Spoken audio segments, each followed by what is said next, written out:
G'day guys and welcome to episode 20 of the Trademate Sports Podcast. Today on the podcast I am joined by a man who goes by the name of George Gamble on Twitter. It's not his real name, but we'll call him George for today. But more importantly, he is the owner and creator of Card Spreadsheets. George, mate, are you there? Hi, I'm doing really well, thank you. Thanks once again for having me on. Much appreciated. Obviously, with everything that's going on at the moment, had a nice bit of time to obviously be able to chat to you. So no, thanks for having me on. Oh mate, any time. At least you're still alive, eh? that's the main thing. That's the kind of target as well. Yeah, well, mate, why don't we kick it off with about the coronavirus, because it is a bit of a crazy time at the moment. I don't want to spend too much time talking about it, as it's kind of been at least overdone in a lot of podcasts I listen to. But mate, just firstly, we want to check that you're healthy. And is there any what's it been like in London? I guess that's where you're from, right? Yeah, so I'm originally from London, but I'm currently living in a place it's a different county called Gloucestershire. Yep. So obviously, but even so, it's the whole of the UK is very, very similar, really. Obviously, London's been the most impacted, but even in Gloucestershire, it's kind of quite a rural town. just fields everywhere. But even we're online being told, only go out for supplies or for once a day for exercise. We're being told to stay at home. So you're kind of stuck in the four walls, really, unless you're doing something like that. So it's kind of driving everyone up the wall a bit. But it's got to be done. It's one of those things you need to abide by, obviously, if you want to stay healthy. So just kind of got to suck it up at the moment, really. But yeah, so we're all in lockdown, as much like everyone else, really. So everyone's in the same boat. Yeah, it's been pretty crazy looking at the graphs of like all the countries and the significant rises, and I guess one of the biggest rises has been in the UK. So the first when it came out, I remember looking at, I think this was probably about 3 or 4 weeks ago. I remember looking at the graph and going, "Oh, geez, Norway's got more cases than the UK." And yeah. One of the owners of Trademate came over. He lives in England, and he was like, "I can't believe that there's more cases of it here than in England." And then I think a couple of days later, and it was just the graph just went hugely up. I know. I think it's to do a lot with how we've handled it, though, rather than sort of being preemptive and trying to put these measures in place straight away. Because I know in New Zealand, for example, I think it went up to about 100 cases, pretty much straight away locked down just to make sure, no, that's it, we're not letting it spread. Whereas here we were kind of and ahhing, do we want to do herd immunity, which is, I won't even go into it, but it's just ridiculous. We're kind of paying the price for that. So obviously now we're in lockdown. But yeah, I feel like we could have done a bit better, but it is what it is, isn't it, unfortunately? Yeah, I mean, it's unprecedented times, isn't it, mate? Yeah. But all right, enough about Corona. Mate, why don't you just kick things off and just tell us a bit about yourself and what you do with your card spreadsheets? Yeah, of course. So, like I said, I'm the owner of the page, C. George Gamble. Originally, it was kind of, obviously, I had my personal sort of page, and then I had my betting page as well, and what have you. And obviously, it was just mainly following different, kind of as many other people have done, following different tipsters, following different guys obviously into their sports as well, just to kind of get that knowledge and the information. And I was actually travelling last year. It was when I kind of got home. It was something I always wanted to kind of do anyway, and it was the way that I'd been betting myself. And I just thought, well, why don't I just devise my page exactly around the way I bet, the way I kind of do things, the way I prepare, compiling stats. Because whilst I've been posting, the spreadsheet since I'd say probably December, January time, I've been doing it obviously a lot longer than that. And I just kind of thought, well, these are benefiting me. I'm doing really well off of it, and I've got that information behind me. So why don't I share it with everyone else? And obviously, if people find it valuable, great. If not, I've not lost anything. It works for me. And yeah, it kind of just sort of skyrocketed from there, really. Gradually followers were going up. I was getting a lot of messages saying how much it was helping them. And then obviously I kind of decided to sort of double down on it, because previously, I'd stuck with the leagues that I enjoyed. So obviously naturally got the sort of top 4 English divisions, as well as the European leagues as well. But I'm kind of branching out now, obviously, as we've already mentioned, the coronavirus has not hit at a good time, because I was just about to incorporate some kind of untapped markets, as it were, in the MLS. And that sort of things. I've had some experience in the MLS myself previously, but yeah. So the page has gone from strength to strength, really. So and that's kind of how it's all started. It's kind of just snowballed. Yeah, no, it's really cool, mate. It's interesting the way you describe it, because I guess I'm not sure how much betting you've done, but I guess most sports bettors, when they find their edge, when they find a market or a league that they're very successful in, it's very rare that they start sharing that knowledge out with the people, as they don't want to obviously lose their edge. But obviously betting odds is like another massive part of it, so they don't want to, if you've got a referee that's giving out lots of yellow cards or something like that, and you're seeing that this is a good opportunity, a good bet to get on. They don't want to lose that price. So yeah, it is quite interesting that you're happy to give out that information. Probably, I don't know if it's before or after you bet on them. It kind of varies, because sometimes, for example, if it's for the weekend, I'll try and get the spreadsheets out by sort of Friday morning, Friday early afternoon, that sort of thing. So people have got, the whole of that evening, that kind of thing, to look ahead at the weekend's kind of bets. But one thing I found with card markets, unless the bookies have got it horrendously wrong in terms of the line and the price they've got, the prices don't seem to fluctuate too much, unless, like I said, if they've priced it wrong and suddenly loads of people are getting on it, then that's when they'll be like, hang on, we need to reassess this. Same with any other market. But yeah, prices with the cards don't tend to fluctuate too much. For example, there's been quite a few times I'm pretty sure that is going to happen. Looking at these two teams, the referee, the way that this game is probably going to pan out, I'm fairly certain that will probably happen. And the price doesn't change even up to like 10 minutes before kickoff. So if anything, I don't necessarily, obviously, even if the price did change a little bit, I don't think I'd be that concerned, and I'll probably, naturally, obviously, if I've got the data already, I'm going to put my bets on ready, but I'll try and get the sheets out there as early as I can, so that other people who follow those and rely on those for their weekend betting can get on at a similar, if not the same, a similar price. Yeah. Can you give us a bit more insight into actually what you do for the people out there that don't have any idea who you are or what you do? Yeah, of course. So what I tend to do is, whilst this information, is accessible through different websites, this, that, and the other, I like to compile.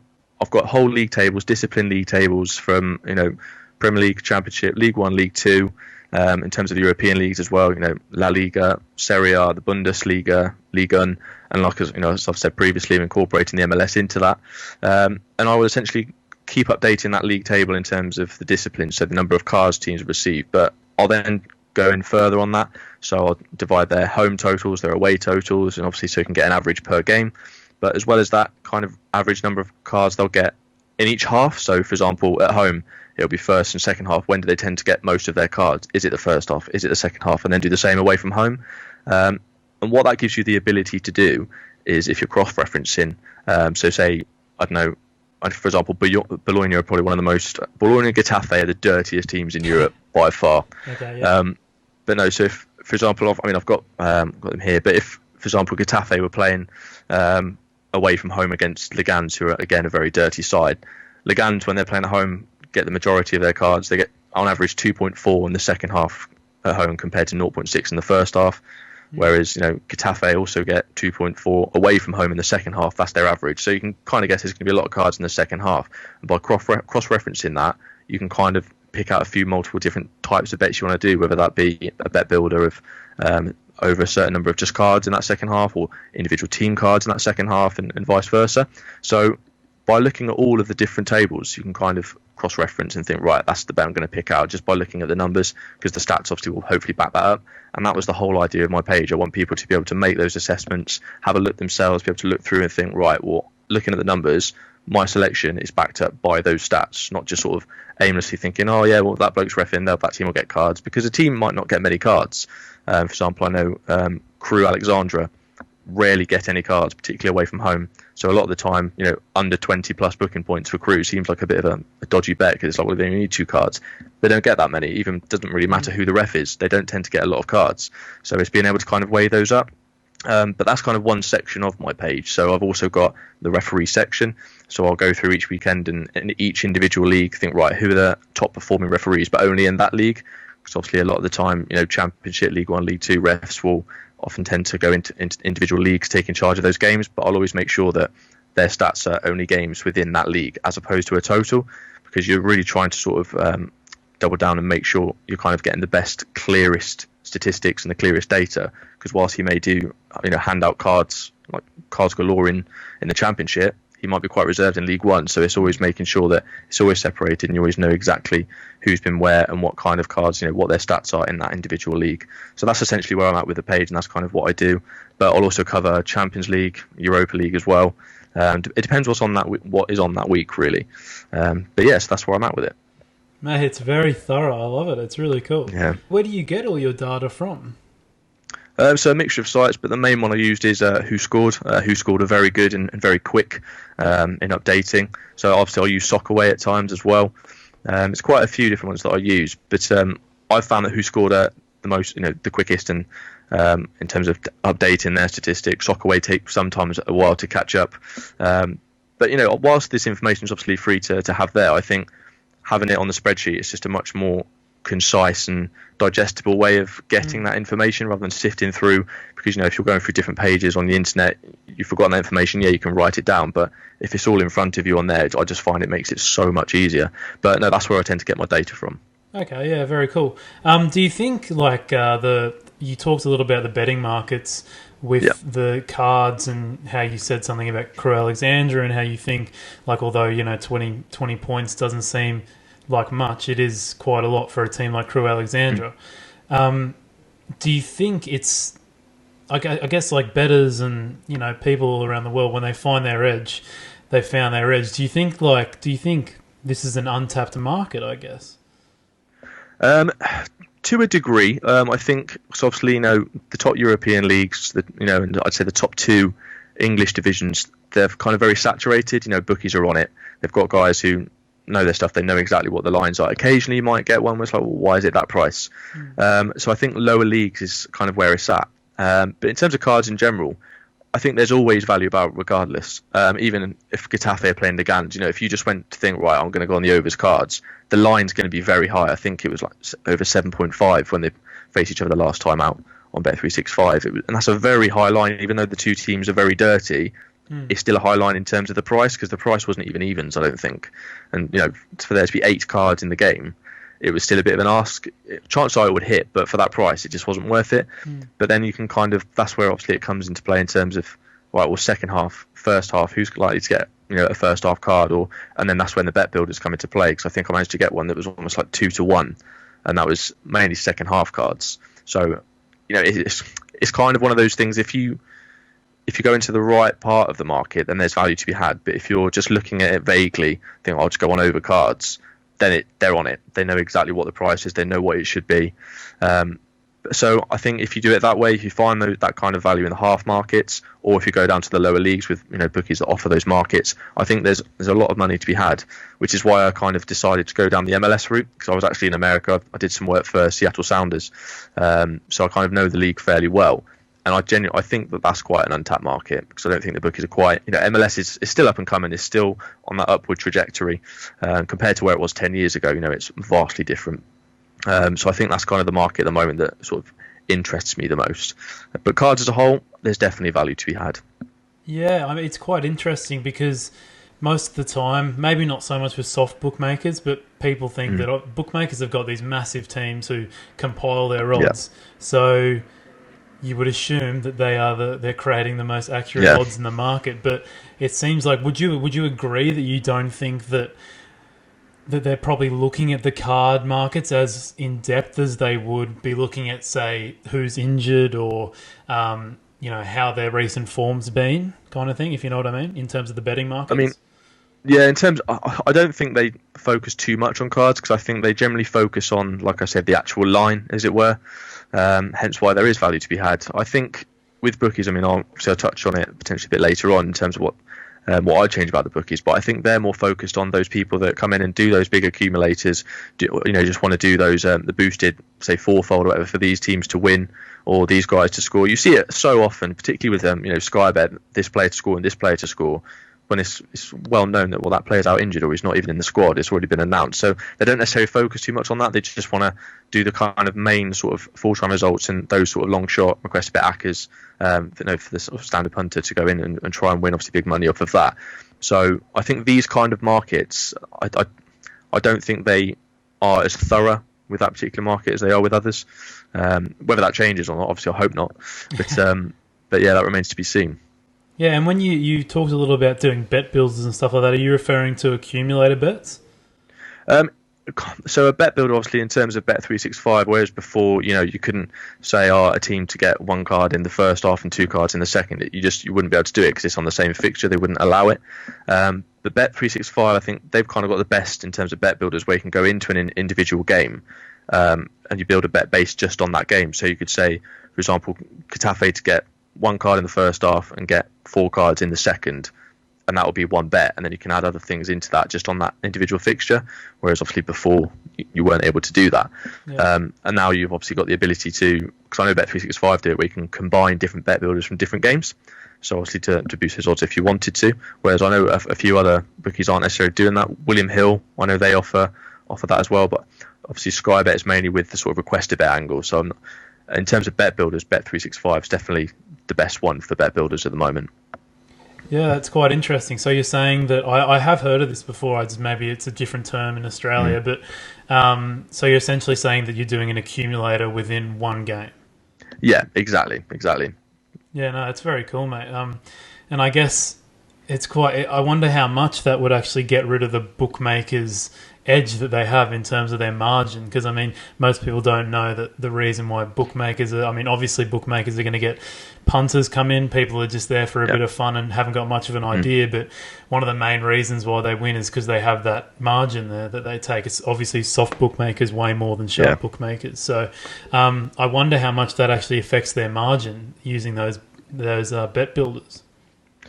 Yeah, I mean it could potentially. I mean obviously because if you're going into the fine parts of the game as opposed to just a general overview. This team will get that many cards, and that team will get that many cards. You're then narrowing it down to, you can narrow it down to times even within the game, but you're making which half it is. So you're able to kind of, I'd say, get better odds because of that, and I think that's much harder to keep a grasp on. And be absolutely thorough with, as we've already said, they've got teams of people making sure that the lines are right and that the prices are right. And I think that's much harder to do when you're being a little more intricate with your bets, and obviously being a bit more thorough with them yourself. Hence why, obviously, with the stats for first and second half, I think they're probably the most valuable part of this spreadsheet. In terms of, that's the average of when they're most likely to get those cards. So which half is it more likely to be? Because there's a lot of teams that will come out firing in the first half and get loads of cards, and the second half will kind of just go missing. They won't get any.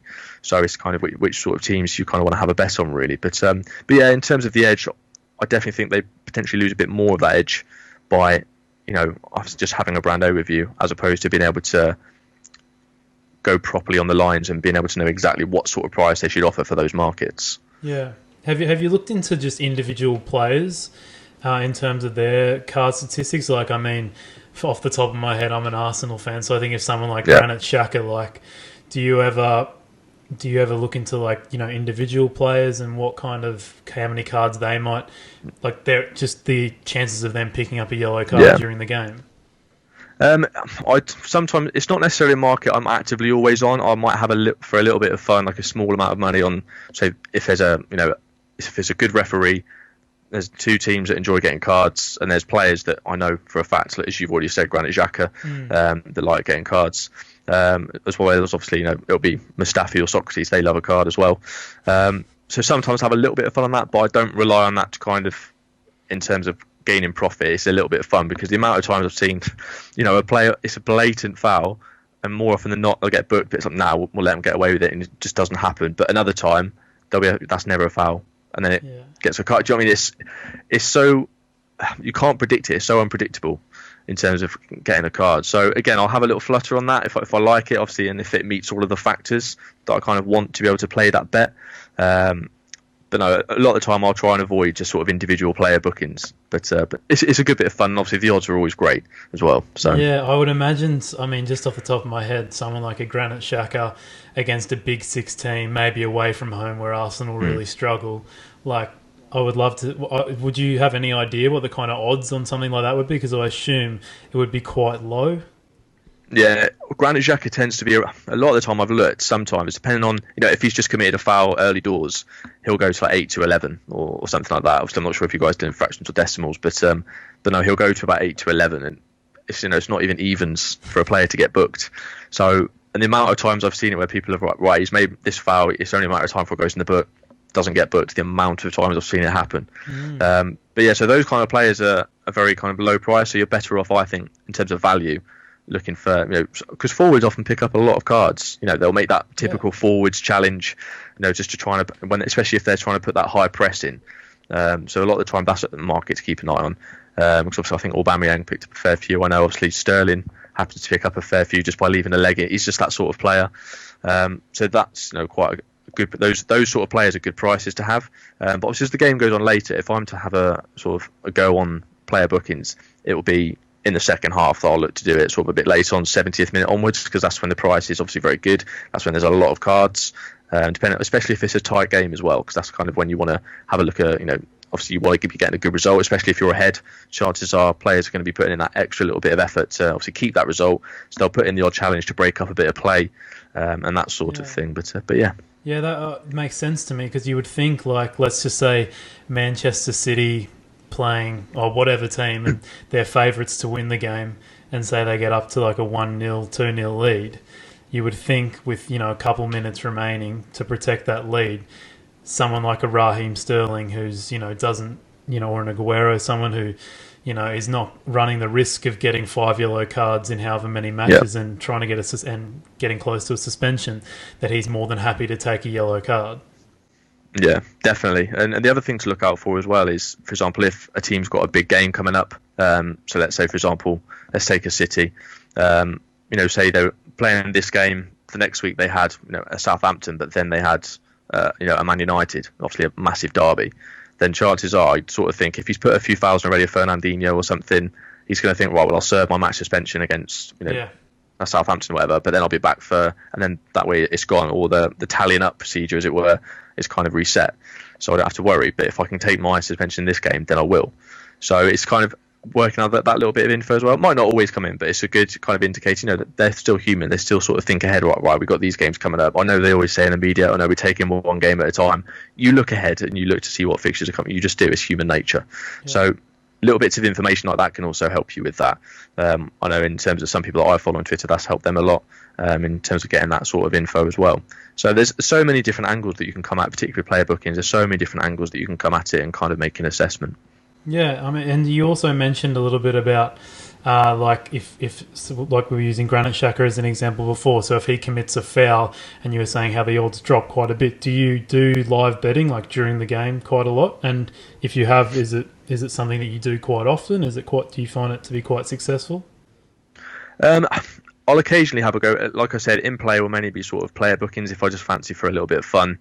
So no kind of big stakes or anything like that. But I tend to kind of like things to run, because I often find, particularly when I was younger, I found this.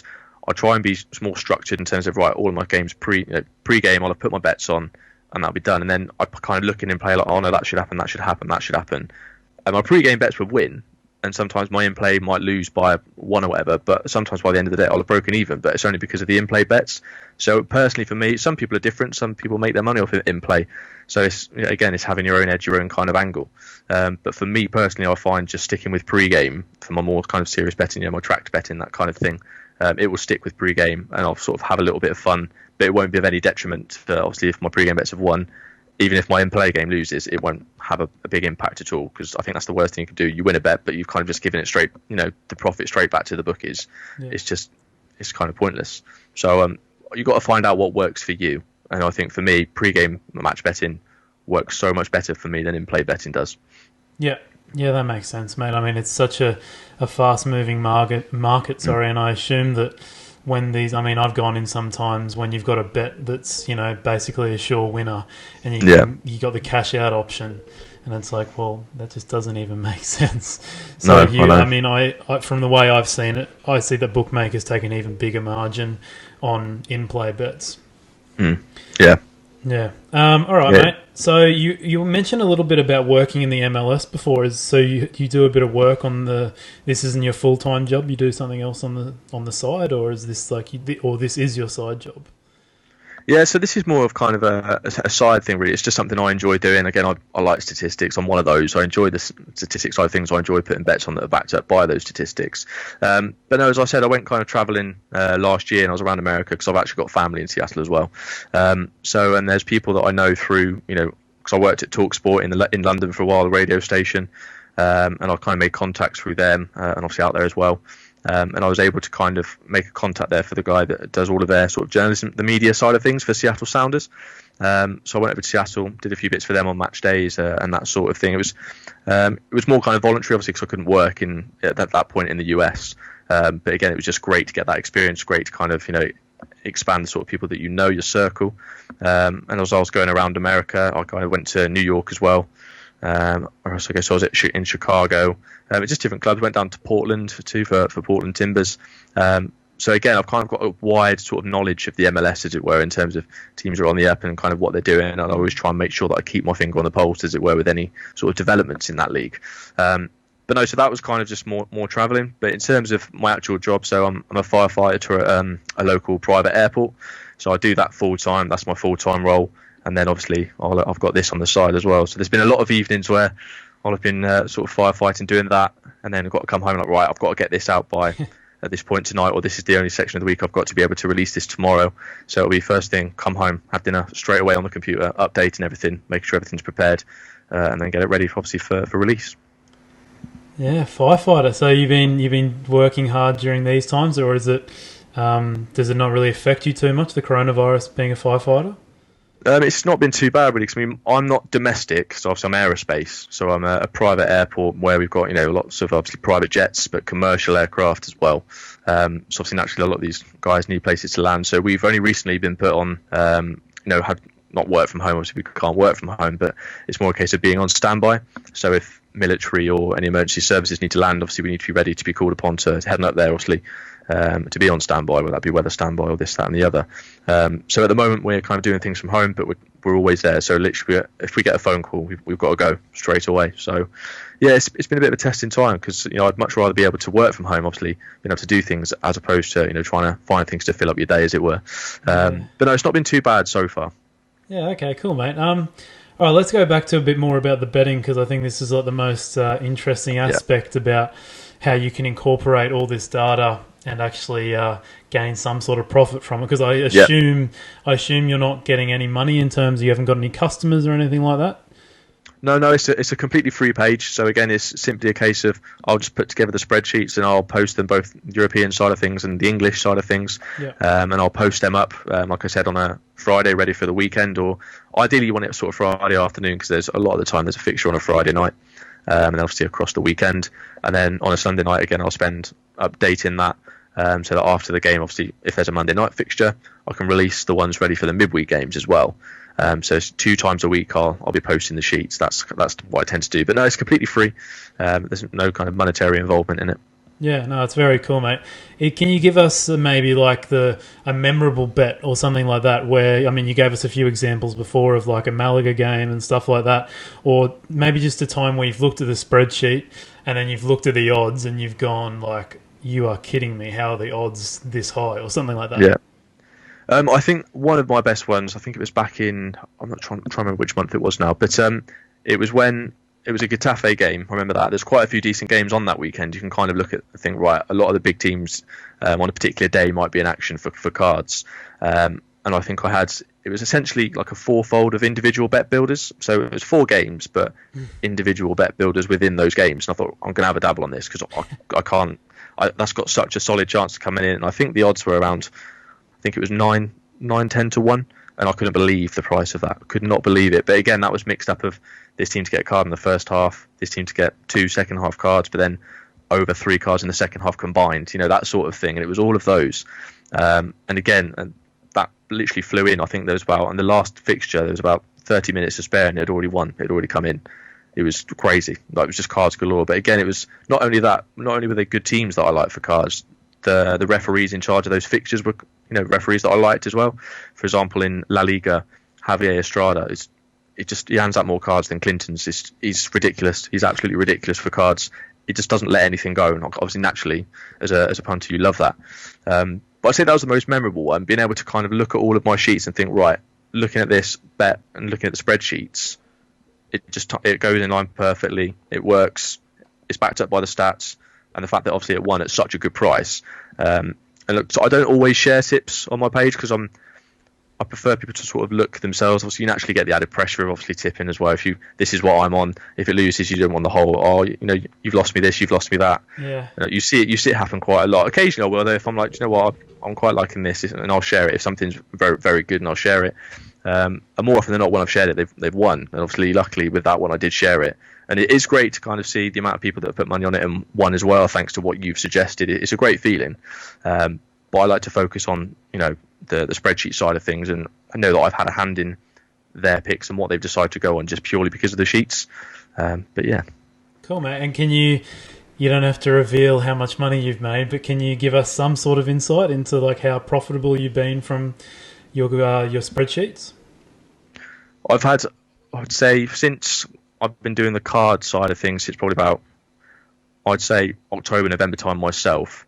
From then to now, I think I've had 1 month loss, and even then it was like minus 1 unit. Like a unit for me, I like to keep it around £10.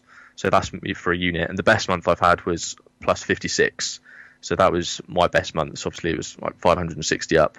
And all of the months have been profitable bar one. Obviously not always as good as that, but the key is, it doesn't matter how much profit is profit.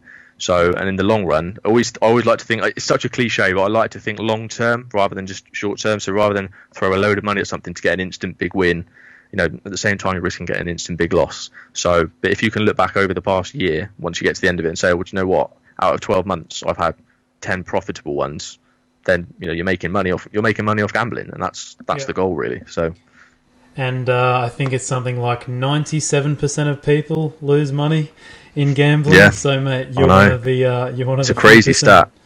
I know. Well, I mean, we're at the moment, we're kind of shooting a lot of footage and just talking about the betting industry in general, and it's just it's crazy, mate. The people out there that they're mostly uninformed, and I mean, we might as well skip ahead because I had this question written down for you later, but I mean, for us, most of the time, like the thing we'd love to see change in the gambling world is just people's knowledge. I mean, like, and just the ability that the power the bookmakers have to be able to limit people, but then don't allow winning players. It's a very unfair world, and like I was saying, the knowledge out there is just, it's not there. Like in terms of marketing and everything, everyone's told that putting accumulators on is the way to go.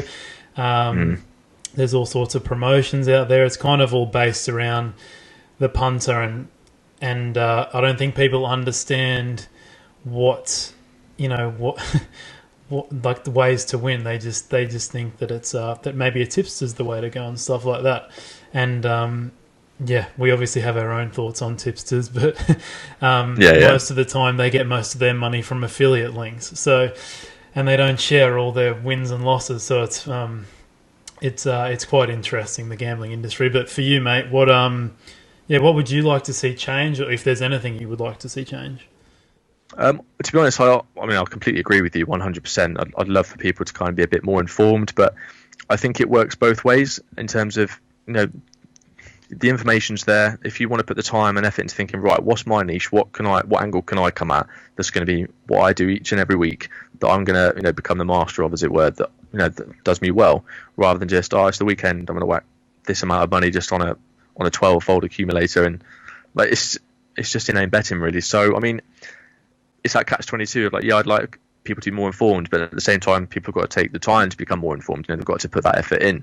But I agree in terms of things that I would change. There's quite a few things I'd change. I just want a bit of transparency between the bookies and obviously the people and the customers that are kind of obviously making them their money. I mean, it's individual things that it's quite petty, but if you look at examples, to deposit money into an account for a bookie site, it's instantaneous straight away. But if you've won a large sum of money, that withdrawal could take between 3 to 5 days, and then you face an argument. Can you send us this? Can you send us that? I was like, well, you took my money quite freely, and obviously because I've done well, you're not paying me back.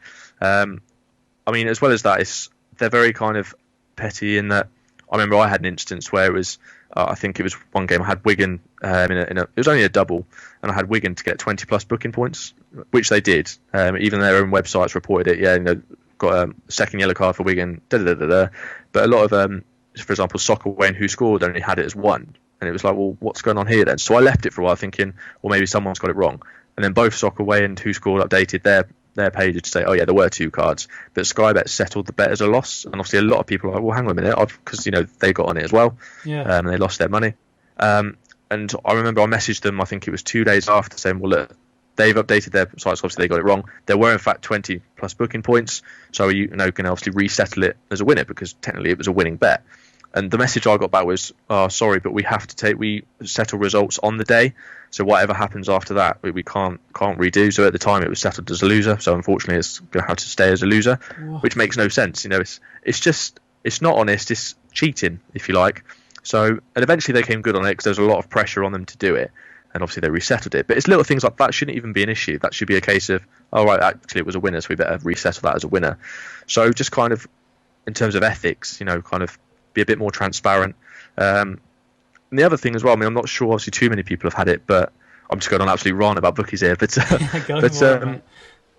no, and kind of like closing of accounts of people that are doing well. So who, it's obviously you mentioned that stat of the 97%, of losing money. Yeah. But those 3% that are winning money and doing well get their accounts closed, and it completely kind of contradicts what bookies advertise. Saying gamble responsibly, do this, obviously give you all this, or you could win this amount. But those that do win, we're shutting your account because you're not profitable to us. I don't like it. It's not. It just doesn't go with. They haven't got any ethics at all. It's a case of, actually you're taking money from us, despite the fact we're getting a shed load from these people. You're taking a little bit from us, so we're going to close your account. Yeah. I don't agree with that at all, and it's just so bad. So that's what I'd change. I just think there should be transparency between both parties. You're actually going to get people to win. You're going to get a lot of people that lose. That's the way it is. But just be more upfront with it and be a bit more honest. But it's a big ask, I know. But no, that's what I'd change.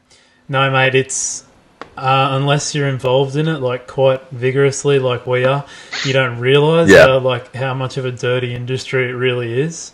I mean, you obviously see. All over, you see people like being told to responsible gambling and all that, gamble responsibly, sorry. But, I mean, it's not put into play at all, really, by the bookmaker. No. They basically do the complete opposite. I just read an article the other day about 32Bet and how they got fined something like £2 million because they missed 22 opportunities or something like that to stop punter from depositing. So it's just stuff like that that's just sad. And I mean, I'll read out this message I got the other day on LinkedIn from someone who must have thought Trademate Sports was a bookmaker or something like that.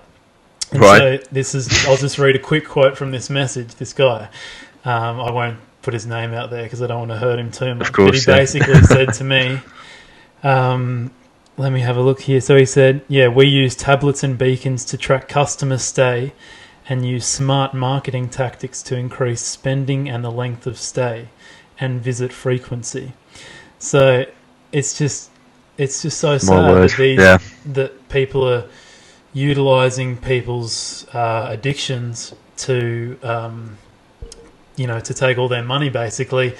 But then on the other hand, for the people, the 3%, it was probably less than that are profitable, that they just basically tell them to get lost. We don't want your services here anymore. Or Bet365 is a good example. I've been completely limited from Bet365, which is quite rare because normally a bookmaker will limit your stakes. So they've actually completely banned me, which is quite rare. But I'm assuming from what I know that on the sharp markets like Pinnacle, SBO, I assume you can't find these markets, like the card markets, so I'm guessing you're just doing all your betting with the soft bookmakers? Yeah, so it's, again, cards is becoming bigger in terms of kind of markets that they offer. But a lot of the time there are only certain sites that will offer the card markets, but I know it's becoming more and more apparent. So I know, for example, Bet Victor are offering card markets now kind of everywhere, really. I think even at the moment, as we've seen with all this going on, I think it's the Nicaragua. I think I'm pronouncing this correctly. The Nicaraguan league is still going. Obviously, they're offering cards there. But in terms of South America, it's kind of hard to get card markets. But Bet Victor obviously doing that. So card markets are quite hard to find sometimes. Weirdly, they offer markets on the South American divisions, but you can't get them in the Portuguese Premier League very often. It's quite weird. It's quite strange, But I mean, to be fair, the Portuguese Premier League is ridiculous. I think there was one referee that averages 10 cards a game. It's just obscene. So whether they're just like, we can't handle that kind of, in terms of the lines, we don't know where we're at. So it's kind of safer to not. I'm not sure. But so those are I do tend to kind of stick with those bookies. Kind of going back to what we said before, it just reminded me, someone said something very interesting to me before. It shows you the difference between the bookies, obviously, and the standard punter. If you've got someone who for 2 years, every weekend, has only ever been depositing £10 just to have a little dabble. So it's £10 every weekend, and then one weekend he accidentally deposits 100 because he accidentally pressed an extra zero.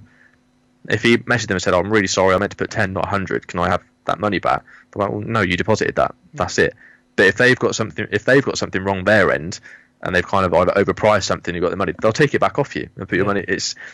It doesn't work both ways, and that's what I think needs to change with it. But yeah, no, sorry, it's just an interesting point. It just reminded me of that story I once heard. But yeah, it's weird. Yeah, it's in their terms and conditions. They actually reserve the right to void any of your bets that you place. Yep. So, I mean, I don't do it personally, but if you're an arbitrage bettor or something like that, if you've gone and put however much money on either side and you've got a sure bet winner, or maybe, if you're trying to turn over a bookmaker bonus and trying to just do the turnover requirement, and they quit one of your bets, then you're just so liable on one side. So, I mean, that's one of the reasons we don't advocate for arbitrage betting just in those cases. But, mate, it is sad just in general that the power that they have, and it's stunning that governments can't or haven't come up with policies that fix this, because it is just about the most unfair example in life form that I can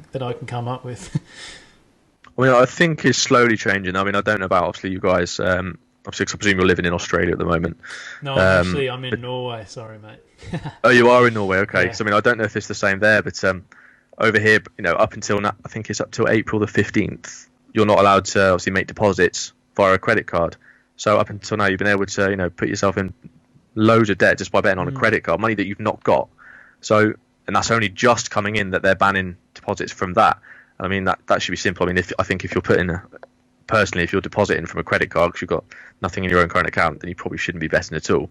No. But that's just me. But the fact that's only a law coming in kind of soon to basically stop that and stop people getting into too much trouble, this should have been brought in way earlier in my book. But yeah, no, exactly. So have you been limited by any bookmakers?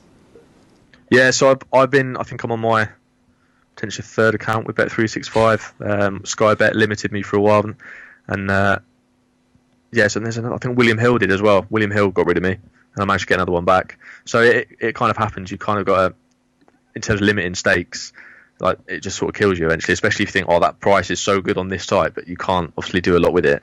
So then it comes a hassle of getting your friends. I'll transfer you this. Can you put that on for me? Or because they'll get obviously the better odds, and it becomes a bit of a nightmare. But the one I've got with Bet365 at the moment is obviously okay.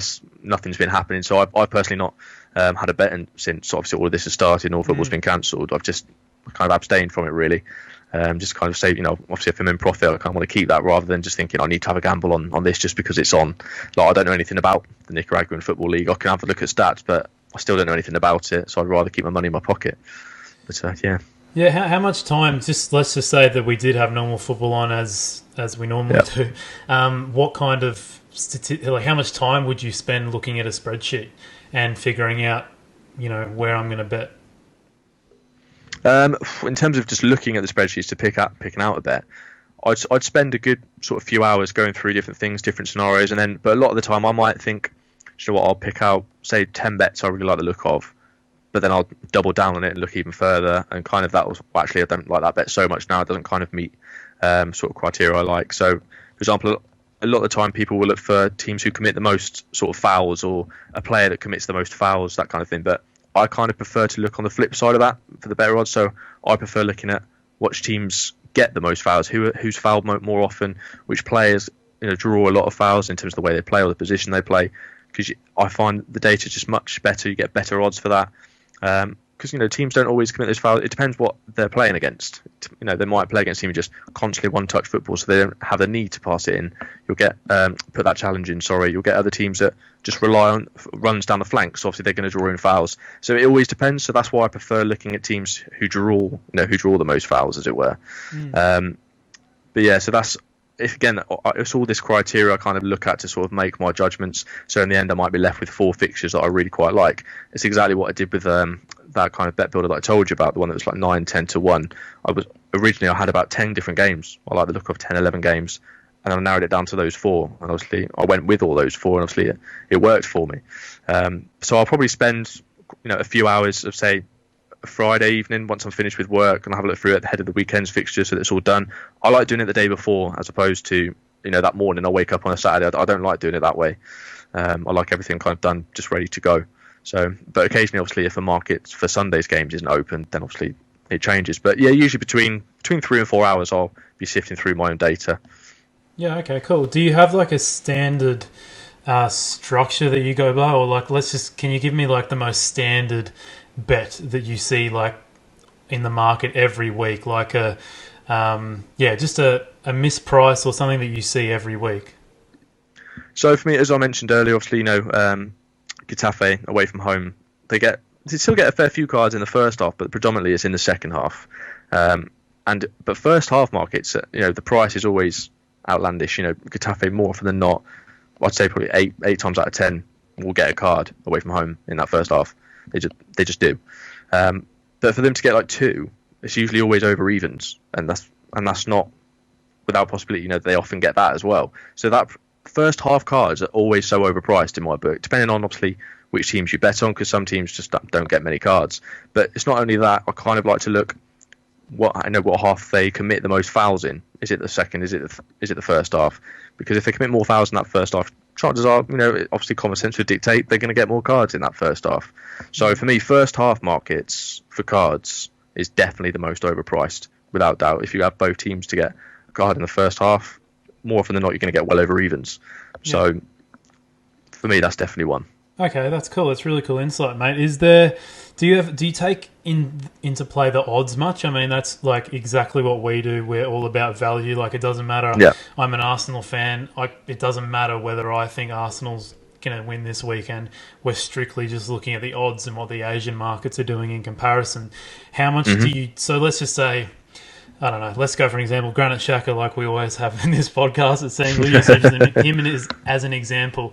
Let's just say you look at the statistics this weekend and you figure out it's basically a sure thing that this bloke's going to get a yellow card, but then you look at the odds and he's at 1.2 in odds, or I'm not sure what that converts to in fractions, but basically very short odds. Do you take that into consideration too? If it was odds such as that, regardless of if I thought, because nothing's a certainty, as you'll know in sports betting, nothing is certain at all. You can think, that's probably more than likely going to happen, but at odds of that, I mean, because 1.2, so that's, put £10 on, that's 12 quid, so £2 profit, it wouldn't obviously be worth it whatsoever.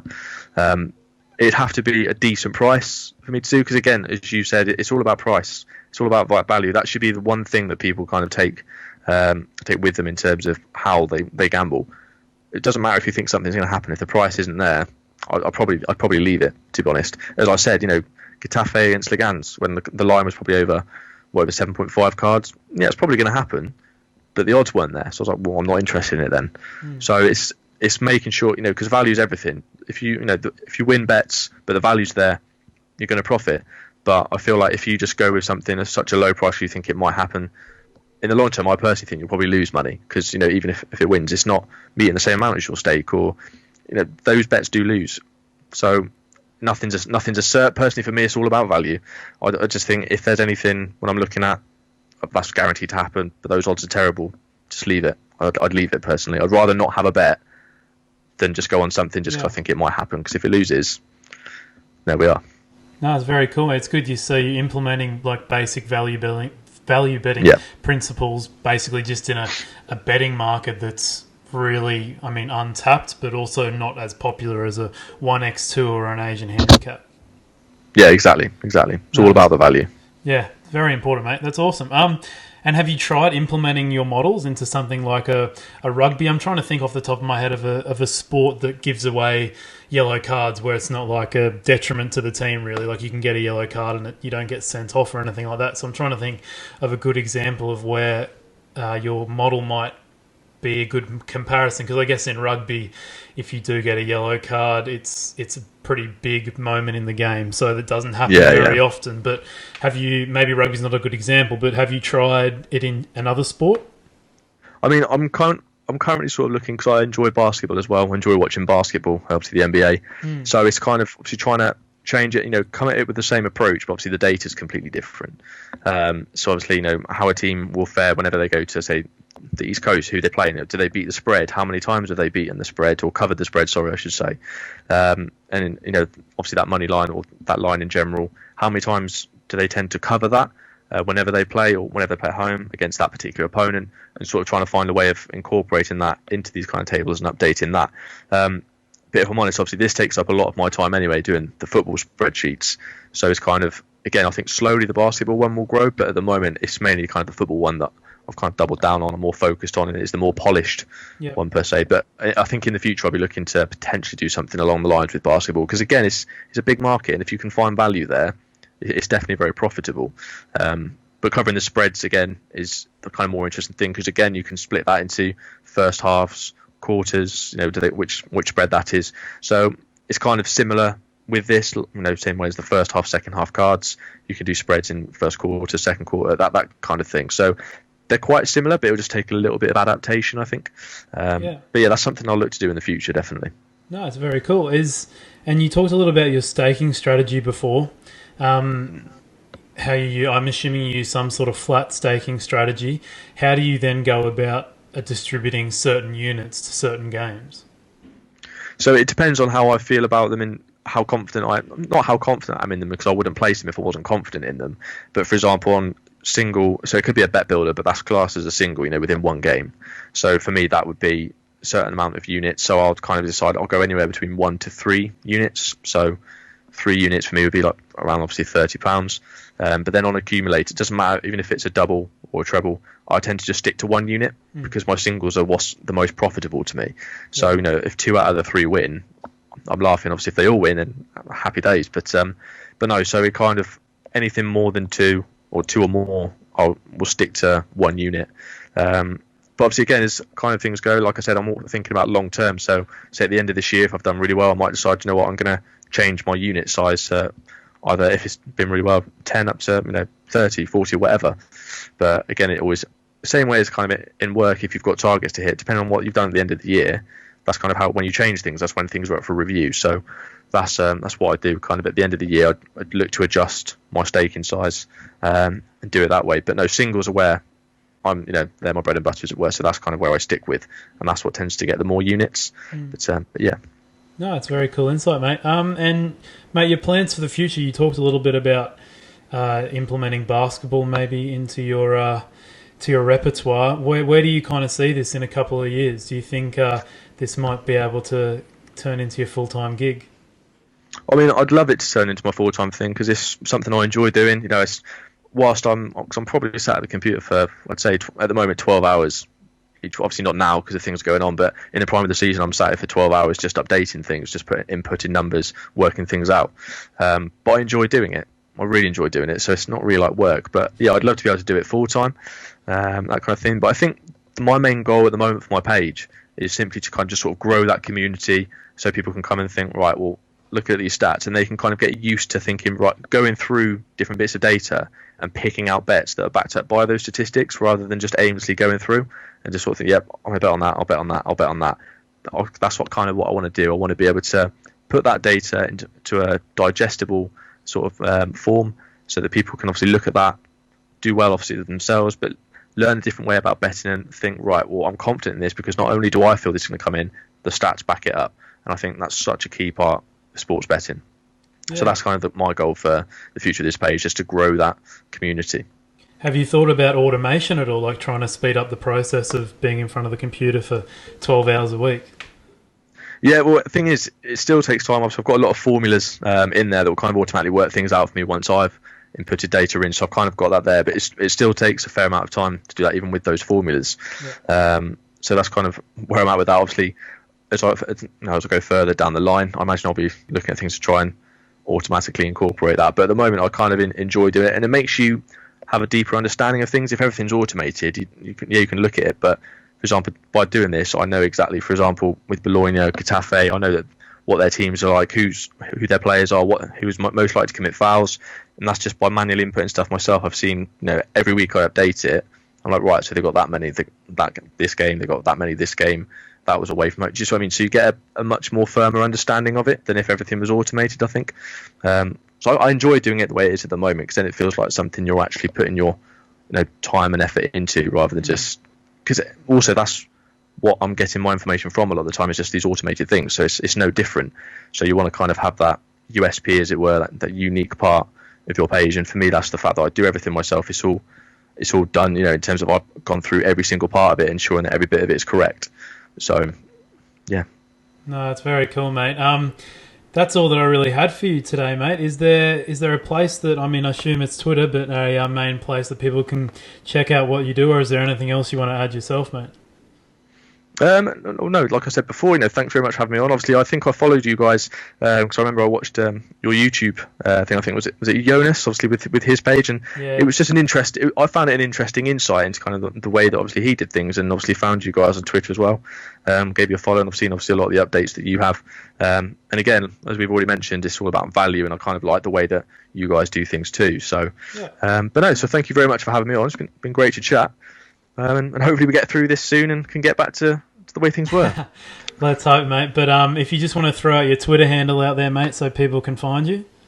Yeah, of course. So it's at C George Gamble. Obviously, again, George is the middle name, so we'll leave it at that, just to get a bit of personable things in there. George is the middle name, but yeah, so it's at C George Gamble.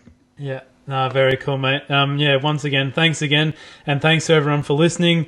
Make sure that you subscribe to the podcast, wherever that be. I don't know, Spotify, Apple, SoundCloud, wherever you listen to our podcast.